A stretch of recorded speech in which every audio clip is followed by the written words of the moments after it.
महादानी। भारतवर्ष की पावन धरा पर कभी भी महादानियों की कोई कमी नहीं रही है।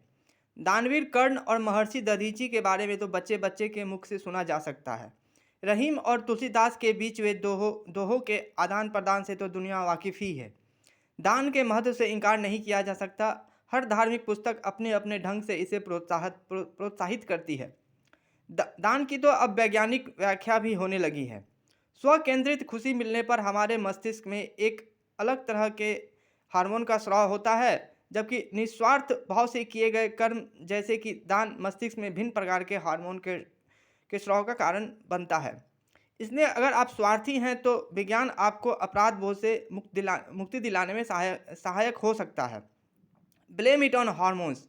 आपका क्या दोष, आप तो मस्त रहें, खाएं, मोटाएं, अफाएं, बिना डकार मारे।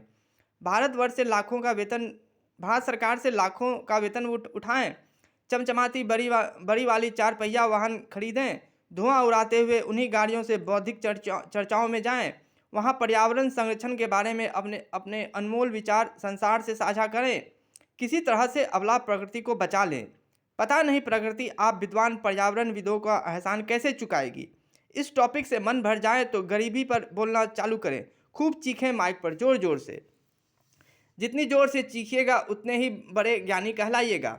चीखते चीखते थक जाएं तो मैकडॉनल्ड्स या केएफसी जाएं और जमकर चिकन टंगड़ी चबाएं, फिर आराम से घर आकर एसी कमरे में सो जाएं। आपने प्रकृति और गरीबों पर कितना बड़ा एहसान किया है, इस संतुष्टि की भावना के साथ मीठी मीठी नींद के आगोश में समा जाएं। खैर, चर्चा तो दान की होनी चाहिए थी। पटरी पर वापस आ जाता हूँ।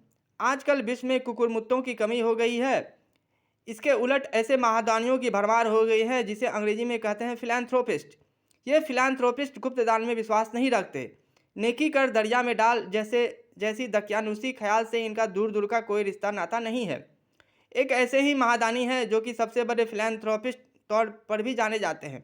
मज़े की बात यह है कि इनकी संपत्ति दिन दुगनी और रात चौगुनी होती जा रही है। लगता है जिसने भी कहा है ठीक ही कहा है। तुम 1 रुपया दोगे, ऊपर वाला तुम्हें 100 रुपया देगा। इसलिए तो मैं जब भी मंदिर में जाता हूँ 100 रुपया पाने के लोभ में दान पात्र में 1 रुपया डाल ही देता हूँ। लेकिन मैं तो दिन प्रतिदिन गरीब ही होता जा रहा हूँ। शायद देवी लक्ष्मी भी वहीं जाती है जहाँ वह आराम से रह सकें।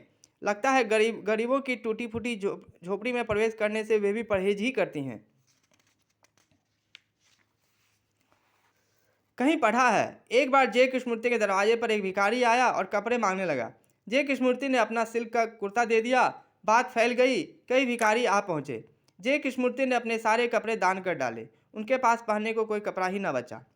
ये तो मैं नहीं बता सकता कि जे कृष्णमूर्ति द्वारा दान किए गए कपड़ों की कीमत महादानी फिलैंथ्रोपिस्ट द्वारा दान किए गए बिलियन डॉलर से ज़्यादा थी या कि कम। 8 साल का चिंटू शाम में अपने पापा के साथ घूमने निकला है। आज ही उसकी परीक्षा खत्म हुई है। कुछ दिनों के लिए पढ़ाई से छुट्टी। आज उसे बाहर घूमने में पहले से कहीं ज़्यादा मज़ा आ रहा है। सड़क पर खाने पीने की कई चीज़ें बिक रही है, गोलगप्पे, आइसक्रीम, चाट पकौड़ा आदि। पापा कह रहे हैं बड़ी ही मीठी मीठी ठंडी हवा बह रही है, गर्मी से राहत मिली। चिंटू का तो सारा ध्यान खाने पीने की चीज़ों पर ही था। उसके मुंह में पानी आ रहा था। लेकिन चिंटू के पापा काफ़ी स्ट्रिक्ट हैं। कभी भी उसे बाहर की चीज़ें खाने नहीं देते।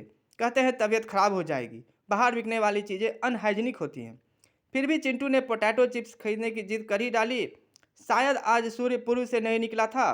पापा ने पोटैटो चिप्स का पैकेट खरीद कर चिंटू को दे दी। चिंटू की तो खुशी की कोई सीमा ही नहीं थी। उससे पैकेट फट नहीं रहा था। पापा ने पैकेट फाड़कर चिंटू के हाथों में थमा दी।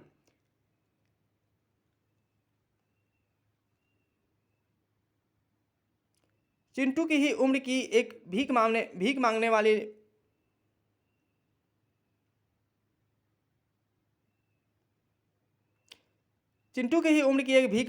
लड़की, मैले कुचैले कपड़े पहने हुए। लड़की की उंगली पकड़े 4-5 साल का लड़का बिना कपड़ों के। दोनों ही चिंटू से चिप्स का पैकेट मांगने लगे। चिंटू ने पूरा चिप्स का पैकेट ही उनके हाथों में थमा दिया।